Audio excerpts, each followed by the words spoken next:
to what caused damage to Mr. Depp's finger on March 8th? Objection, hearsay. I'm asking what he wasn't told. I'll sustain the objection. Next question. You didn't know what could cause damage to Mr. Depp's hand while you were there on March 8th, correct? Dr. Kipper told me he sustained an injury on one of his fingers. Objection, hearsay. Wait, you asked the question. Okay. Next question. Okay, he said he sustained an injury to his finger. Yes. But you don't know what caused the injury to his finger. One of his fingers. But you don't know you don't know how his finger was injured, correct? I don't think anybody mentioned it to me at that time. Right, no one mentioned it to you at that time, correct? Same objection, Your Honor, hearsay. Do you know what is the biggest giveaway that Amber will lose her case? Not even her own lawyers believed her lies, which meant that they were not at all invested in her case or attempted to do their best to ensure she won. We aren't the only ones who see through this. A fan took to social media website Reddit to share his wild theory regarding the case, where he made a threat named "The Biggest Giveaway That AH's Lawyers Didn't Like Her." The thread received more than 140 comments, some of which are people presenting compelling arguments to prove that this was indeed the case. A user in replies commented, "Rottenborn definitely saw this as beneath him and didn't buy her bull stories. But my guess is that Elon was probably involved early in the game, so that made him get in. You can tell during closing that he was just trying to do his job. He wasn't championing Amber like Camille and Ben were championing Johnny. He had to resort to the First Amendment." Another user shared the same sentiments as the previous user. They said, "I almost feel bad for her because even Rottenborn didn't believe in her case." And then Elaine, who had a respectable background, went over backwards humoring AH. The only normal person in that team who tried and didn't compromise themselves is Adam N. This theory actually holds a lot of weight, and Reddit wasn't the only platform on which it was voiced. Many fans turned to Twitter with the same theory. This user wrote, "Amber Heard's frequently using eye contact is just another way of showing how manipulating and inhuman of today's social system.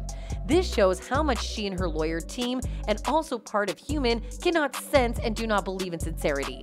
You'd know who lies as long as you're human." This compelling argument holds more weight when you see people pointing out how incompetent Amber's team has actually been. This person wrote, "Amber Heard's attorneys are completely abandoning physical abuse and leaning on emotional and verbal abuse. They're showing texts Johnny did not write to Amber, but wrote to his friends. Let's hope the jury can see through it. Rottenborn, everyone is lying. Amber is an angel. Believe all women. First Amendment freedom. Depp bad text. Amber is the only one you can believe. Believe Amber and ignore all the other evidence," wrote another user on the same platform. Don't believe these people? Have a look for yourself. And I know you've been listening to everybody for a long time here, and I echo Ben's very strong thank you to all of you for this extreme service and extraordinary service. We really appreciate it. This is Amber's lawyers committing malicious prosecution, which is a crime in civil cases. Here is another blunder where her lawyer says, Dr. Curry, Dr. Hughes, I don't know why I keep doing that. My apologies. Dr. Hughes. I think it's the confusion of having her in the courtroom. Oh no, things don't end here for Amber Heard and her blunderous team of lawyers.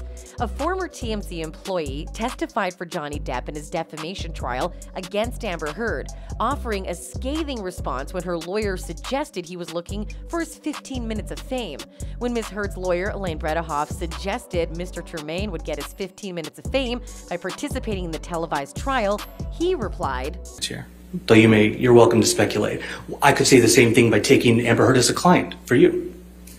A little argumentative, don't you think? Oh, hardly. I find that to be purely logical. Thank you. Now, you don't need any further proof of how bad Amber's team performed, especially when stacked up against Johnny Depp's talented and committed squad of super lawyers, spearheaded by Miss Camille Vasquez, who made Amber's life a living hell on the stand.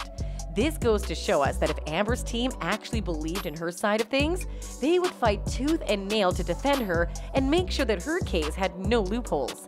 Instead, they continued to commit mistake after mistake in front of millions, resulting in Amber eventually losing the case. Well, that's it for this video. Hope to see you in my other videos. Bye!